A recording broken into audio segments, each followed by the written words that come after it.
Most people think the Native American Wars ended at Wounded Knee in 1890, but 8 years later another conflict erupted, and it became the last Native American war fought against the United States. It was called the Battle of Sugar Point. In the late 1890s, tensions were growing on the Leech Lake Reservation in northern Minnesota. The Ojibwe, also known as the Chippewa, had endured decades of pressure from government policies that threatened their land, resources, and traditional way of life. Many Ojibwe families depended on hunting, fishing, and harvesting wild rice, but government agents increasingly interfered in reservation affairs, creating resentment and distrust. Then, in 1898, a dispute over an arrest warrant set events into motion. Federal authorities wanted to arrest an Ojibwe man named Bugonagashig. He had been accused of illegally selling alcohol. To the government, it seemed like a routine arrest. To many Ojibwe, it represented yet another example of outside authorities imposing control over their community. When U.S. Marshals attempted to arrest Bugonagashig, resistance followed. The situation escalated quickly.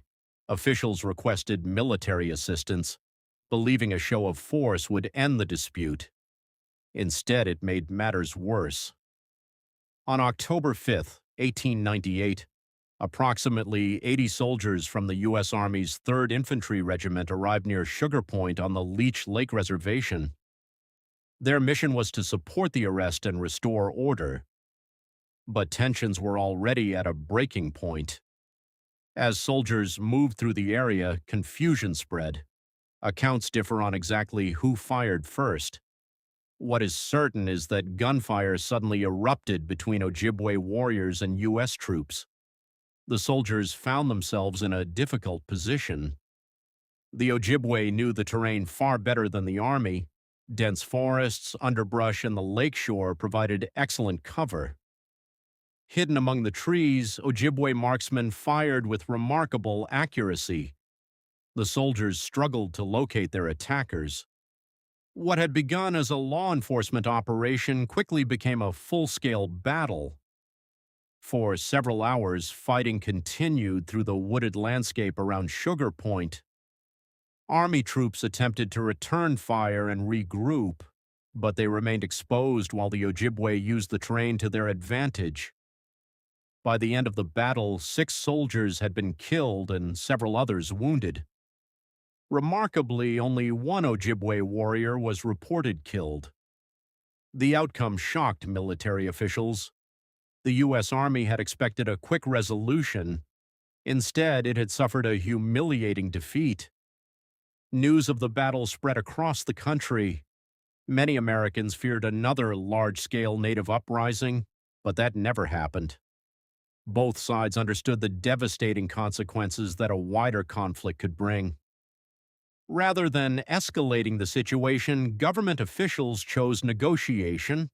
Investigations followed, and authorities gradually recognized that many of the tensions stemmed from long-standing grievances over reservation management and treatment of the Ojibwe people.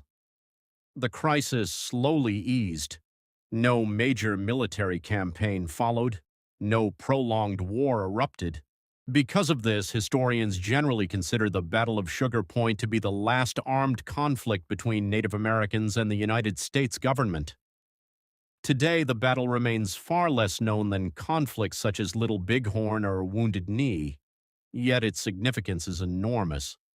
It marked the final chapter of more than 3 centuries of armed conflict between Native nations and expanding European and American governments. The story of Sugar Point is not simply about a battle. It is about resistance, misunderstanding, and the determination of a people to defend their rights and dignity. The Ojibwe warriors who fought there were not seeking conquest. They were standing up for their community during a time of uncertainty and pressure. More than a century later, the Battle of Sugar Point reminds us that history did not end at Wounded Knee.